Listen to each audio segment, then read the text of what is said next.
समोसे वाला, गर्मा गर्म समोसे वाला, ताजे ताजे गर्मा गर्म समोसे ले लो।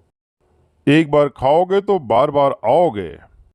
चंपक वन नामक जंगल में टूनी चिड़िया अपनी माँ टुनटुनी चिड़िया और पिता गोलू चिड़ा के साथ रहती थी। गोलू चिड़ा समोसे का ठेला लगाता था। समोसे वाला, गर्मा गर्म समोसे वाला, स्वादिष्ट और ताजे समोसे वाला, एक बार खाओगे तो बार बार आओगे। अरे ओ गोलू भाई, मैं बहुत देर से तुम्हारा इंतजार कर रही थी। मुझे 4 समोसे देना। भैया मुझे भी 10 समोसे पैक करके दे देना।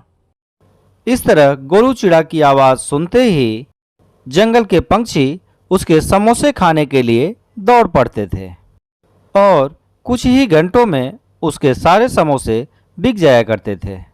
दोपहर में टूनी चिड़िया अपने पिता गोलू चिड़ा के लिए भोजन लेकर आती है। पिताजी, मैं आपके लिए भोजन लेकर आई हूँ। आप भोजन कर लीजिए, तब तक समोसे मैं बनाती हूँ। ठीक है बेटी, ध्यान से तुम समोसे बनाना, घी बहुत गर्म है। अब टूनी चिड़िया समोसे बनाने लगती है और गोलू चिड़ा भोजन करने लगता है। ले, मैंने अब भोजन कर लिया है, अब तू घर जा। लेकिन आपने मेरा इनाम तो दिया ही नहीं। ये ले तेरा इनाम, मैं तो भूल ही गया था। गोलू चिड़ा टूनी को कुछ पैसे देता है और टूनी चिड़िया खुशी खुशी घर वापस आती है। तू आगे बिटिया, चल तू भी भोजन कर ले। मैं तेरे लिए भोजन परोस रही हूँ। इस तरह हंसी खुशी उनके दिन गुजर रहे थे।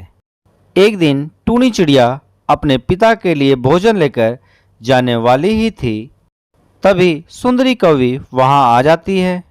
अरे बिटिया, तेरी माँ कहाँ है? उन्हें लेकर जल्दी अस्पताल चल।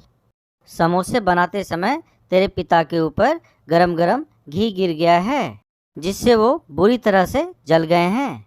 जंगल के कुछ पंछी ने उन्हें अस्पताल में भर्ती करवा दिया है। टूनी चिड़िया अपनी माँ टुनटुनी चिड़िया और सुंदरी कवि के साथ जल्दी जल्दी अस्पताल पहुंचते हैं। डॉक्टर, ये लो मेरी गुल्लक, इसमें से सारे पैसे ले लो, लेकिन मेरे पिताजी को ठीक कर दो। घर के सारे पैसे गोलू चिड़ा के इलाज में खर्च हो जाते हैं। 2 दिन बाद गोलू चिड़ा को होश आता है।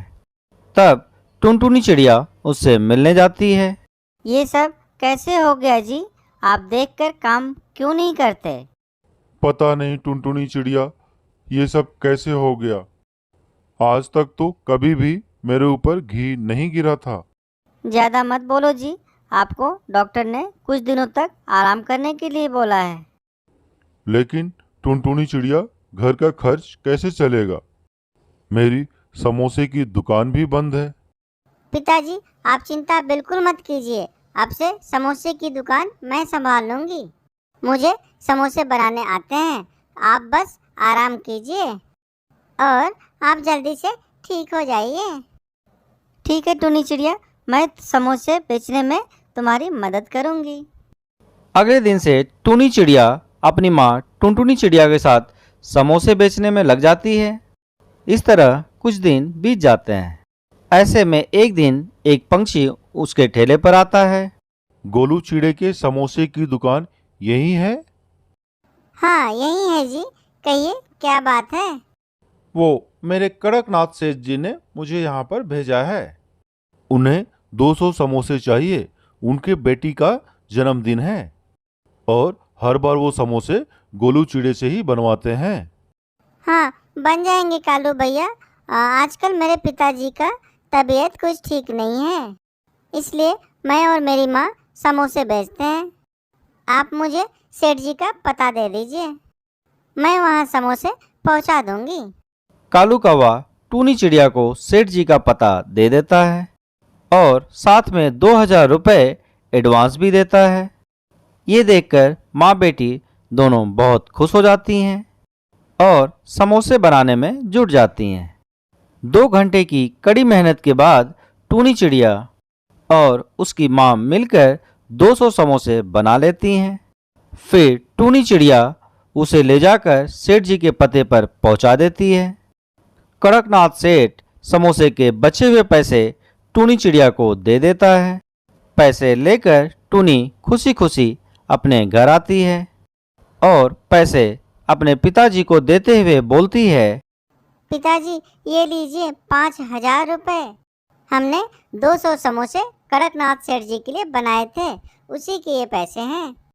इतना ढेर सारा पैसा एक साथ देखकर गोलू चिड़ा बोलता है, ये तुम लोगों के मेहनत और लगन का नतीजा है, नहीं तो आज हम बर्बाद हो गए होते।